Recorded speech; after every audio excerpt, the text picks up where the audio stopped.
आप सभी ठीक होंगे और आपके एग्ज़ाम की प्रिपरेशन भी अच्छे से चल रही होगी और मेरी वीडियोस भी आपके लिए काफ़ी हेल्पफुल रहेंगी। अगर आपने मेरे चैनल को सब्सक्राइब नहीं किया तो सबसे पहले इसे सब्सक्राइब कर दे और वीडियो अगर अच्छी लगे तो प्लीज़ लाइक ज़रूर करना, लाइक शेयर ज़रूर कर देना। आज बेटा हम पढ़ेंगे क्लास 8 का हेरिडिटी चैप्टर। हेरिडिटी होता क्या है, आइए चलिए देखते हैं। We have seen that reproductive processes give rise to new individuals that are similar but subtly different। कि रिप्रोडक्टिव प्रोसेस में बेटा हमने क्या देखा है कि ये जो रिप्रोडक्टिव प्रोसेस में न्यू इंडिविजुअल पैदा होते हैं वो सिमिलर रहते हैं बट सबटली डिफरेंट, बट उनमें जो फीचर्स रहते हैं वो थोड़े अलग रहते हैं। We have discussed how some amount of variation to produced even during asexual reproduction। यहाँ तक कि हमने कुछ अमाउंट में वेरिएशंस asexual reproduction में भी पढ़ी हैं। And the number of successful variation are maximized by the process of sexual reproduction। But sexual reproduction में क्या होता है, बहुत ज़्यादा वेरिएशंस पाई जाती हैं। कैसे बेटा, जैसे रिप्रोडक्टिव प्रोसेस, रिप्रोडक्शन का मतलब क्या होता है, अपने जैसे लिविंग वंस को, यंग वंस को बर्थ देना, है ना, वो क्या है, रिप्रोडक्शन है। रिप्रोडक्शन में क्या होता है, न्यू इंडिविजुअल पैदा होते हैं लेकिन वो अपने पेरेंट्स के जैसे सिमिलर तो दिखते हैं बट उनमें कुछ डिफरेंट फीचर्स भी रहते हैं। एसेक्सुअल रिप्रोडक्शन में ये वेरिएशन बहुत ही कम पाई जाती है लेकिन सेक्सुअल रिप्रोडक्शन में बहुत ज़्यादा वेरिएशन पाई जाती है। If we observe a field of sugar can we find very little variation among the individual plant. अगर हम शुगर कैन के प्लांट को देखें तो उसमें बहुत थोड़ी वेरिएशन मिलती है। But in a number of animals including human beings, but animals में जैसे कि ह्यूमन बींग्स भी लगा लो, विच रिप्रोड्यूस सेक्सुअली, जो सेक्सुअली रिप्रोड्यूस होते हैं, quite distinct variation are visible among the different individual. Sexual reproduction में बेटा अलग अलग इंडिविजुअल इन्वॉल्व होते हैं तो जिसके कारण की काफ़ी ज़्यादा वेरिएशन के चांसेस रहते हैं। In this chapter we shall be studying the mechanism by which variation are created and inherited. कि वेरिएशंस कैसे क्रिएट की जा सकती है, कैसे इनहेरिट की जा सकती है। इनहेरिटेंस का मतलब होता है जैसे पेरेंट्स में बेटा जो भी गुण रहते हैं, जैसे उनके फिजिकली अपीयरेंस रहती है, उसके कुछ फीचर्स अब जो बच्चे में ऑटोमेटिकली जैसे आ जाते, सेक्सुअल रिप्रोडक्शन के दौरान पेरेंट्स के जो गुण बच्चों में आ जाते हैं वो क्या होता है बेटा, वो इनहेरिट करते हैं। पेरेंट्स में जेनेटिकली जो गुण पाए जाएं बच्चों में वो इनहेरिटेंस होती है। Accumulation of variation during reproduction, reproduction के दौरान वेरिएशन की अकोमुलेशन कैसे होती है इसमें।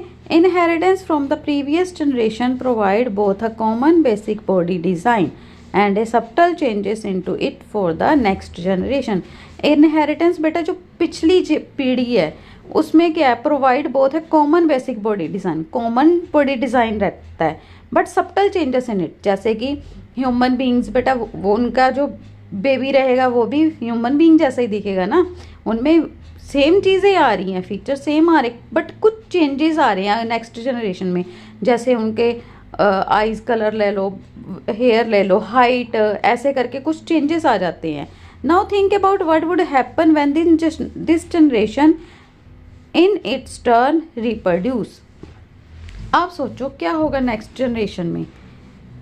The second generation will have difference that they inherit from the first generation. बेटा जैसे हमारे पेरेंट्स हैं, है ना, आगे पेरेंट्स के पेरेंट्स हैं, उनमें जब पीढ़ी दर पीढ़ी जो कुछ हद तक गुण आ रहे हैं लेकिन कुछ हद तक वो डिफरेंट भी हैं एक दूसरे से। As well as newly created difference, newly created difference जैसे यहाँ पे देखो, आपको यहाँ पे क्या समझा रखा है, ये देखो, जैसे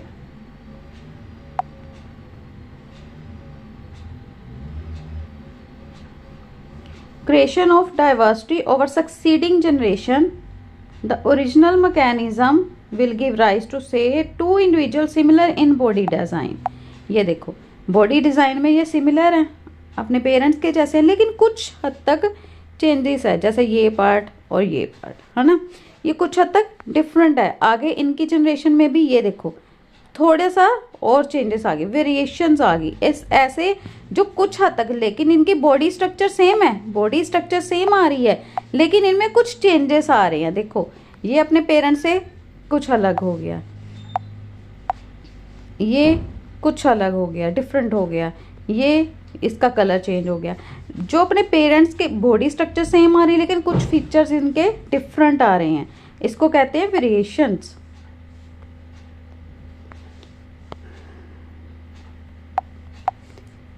the situation if a single individual reproduce as happen in asexual reproduction, जैसे एसेक्सुअल रिप्रोडक्शन में सिंगल पेरेंट इन्वॉल्व होता है। If one bacterium divide and then the resultant two bacteria divide again, जैसे एक बैक्टीरिया है दो में डिवाइड हो गया है ना, ऐसे दो में डिवाइड हो गया, तो क्या होगा, individual bacteria generated would be very similar, ये बिल्कुल अपने पेरेंट्स के जैसा होगा क्योंकि सिंगल पेरेंट इन्वॉल्व है। There would be only very minor difference between them, बिल्कुल माइनर डिफरेंस, बहुत ही हल्का सा डिफरेंस होगा, जो अपने डॉटर सेल में उसमें थोड़ी सी ही वेरिएशंस होगी, थोड़ा सा चेंजेस आएंगे। लेकिन क्या होता है, if sexual reproduction is involve even greater diversity will be generated, इसमें बहुत ज़्यादा डाइवर्सिटी आ जाती है। As we will see that we discuss the rules of inheritance, जब हम इनहेरिटेंस का बेटा टॉपिक पढ़ेंगे तब हमें पता चलेगा कि कितनी डाइवर्सिटी आ सकती है, कितना चेंज आ सकता है। Do all these variation in a species have equal chances of surviving in the environment.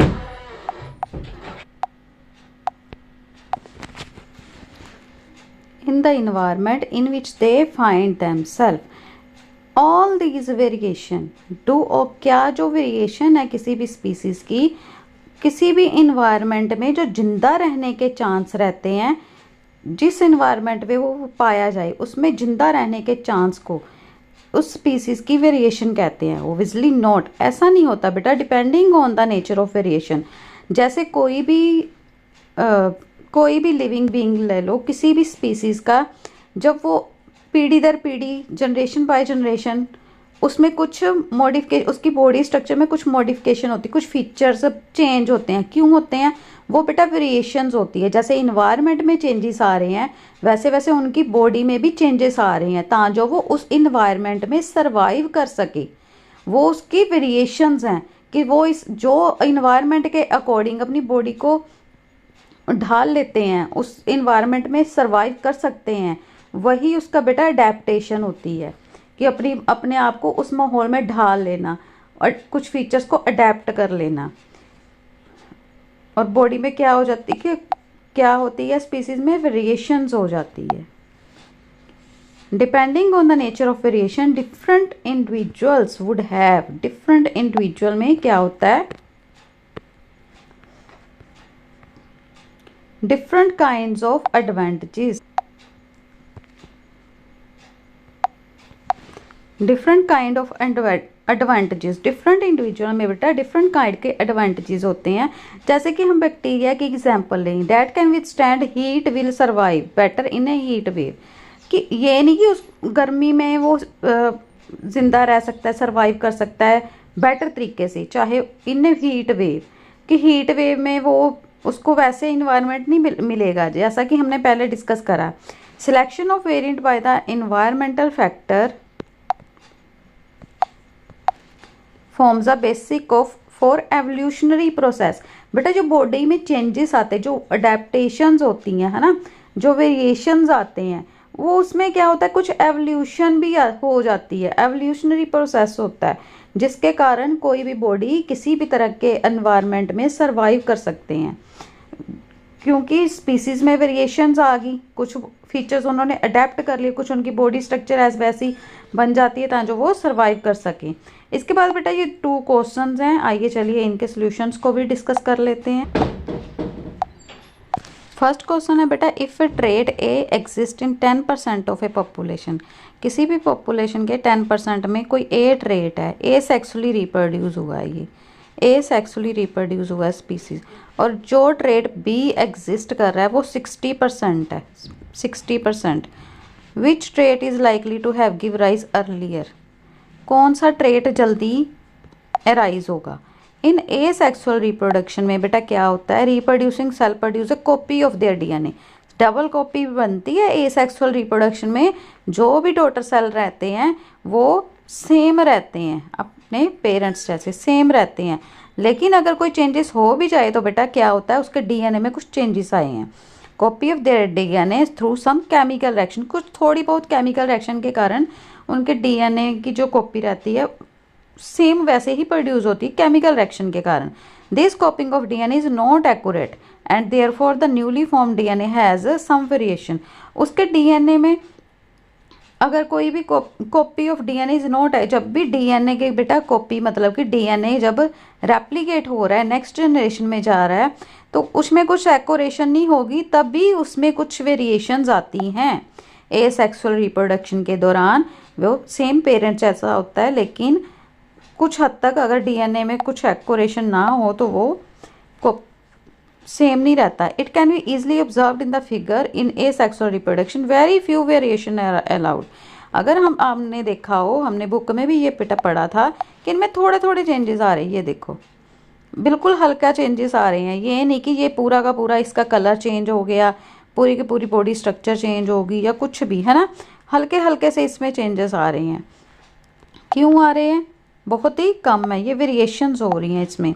If a trait is present in 10% of a population it is more likely that trait arise recently, कि trait recently arise हुआ है इसीलिए 10% population में ये है।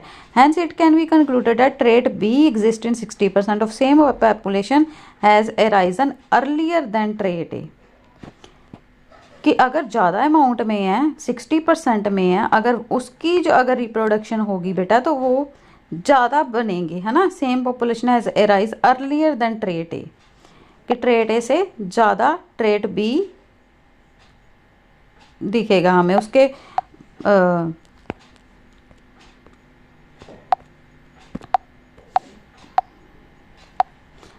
Trait B that exist in 60% of same population has arisen earlier, trait B trait A से जल्दी arise कर जाएगा। How does the creation of variation in a species promote survival, जिंदा रहने के लिए वेरिएशन किसी भी स्पीसीज में क्यों क्रिएट होना जरूरी है। Some time for a species environmental condition change so drastically that their survival become difficult. जैसे बेटा इन्वायरमेंट में बहुत तेजी से चेंजेस आ रहे हैं, है ना, बहुत ज़्यादा ठंड हो रही है, बहुत ज़्यादा गर्मी पड़ रही है, ये बहुत ही बुरी तरह से कई कंडीशन में बहुत ड्रेस्टिकली चेंजेस आ जाते हैं जिससे किसी भी स्पीसीज का जिंदा रहना मुश्किल हो जाता है। For example if the temperature of water increase suddenly most of the bacteria living in that water would die. अगर इंक्रीज हो गया तो उसमें जो भी बैक्टीरिया वो डाई हो जाएंगे। और भी कोई लिविंग ऑर्गेनिज्म है जो उनको उनके हद से ज़्यादा टेम्परेचर गर्मी मिल जाएगी तो वो डेड हो जाएंगे। Only few variant resistance to heat would be able to survive, कुछ ही वेरिएंट रेजिस्टेंस है जो उस पानी के टेम्परेचर को झेल सकते हैं, वो क्या रहेंगे, वो जिंदा रह सकते हैं। If these variant were not there then the entire species of bacteria would have been destroyed. अगर कुछ उसमें वेरिएंट्स नहीं है तो उस स्पीसीज के जो बैक्टीरिया है ना बेटा वो सारे डेड हो जाएंगे। जब बैक्टीरिया के अलावा हम किसी और स्पीसीज की बात कर लें, है ना, चाहे फिशेज की बात करें, अगर उनको बहुत ज़्यादा टेम्परेचर मिला तो उनकी जो स्पीसीज है वो डेड हो जाएगी। लेकिन उस स्पीसीज में कुछ ऐसे भी हैं जिनमें कुछ वेरिएशंस हैं फिशेज में, तो वो क्या होएंगी, वो जिंदा रह सकती हैं। इसी these variant help in the survival of species, इसीलिए ये जो वेरिएशंस आती हैं जनरेशन टू जनरेशन में ये उनके सर्वाइव रहने में, स्पीसीज के सर्वाइव रहने में उनकी हेल्प करती हैं। However not all variations are useful, सारी वेरिएशंस बेटा यूजफुल नहीं रहती। These are not necessary beneficial for the individual organism, जरूरी नहीं है कि ये हर एक के लिए बेनिफिशियल हो। आई होप बेटा आपको यहाँ तक के टॉपिक और ये दोनों के दोनों क्वेश्चंस अच्छे से समझ में आ गए होंगे। बाकी का टॉपिक बेटा हम नेक्स्ट वीडियो में डिस्कस करेंगे। Please like, share and subscribe. Thank you.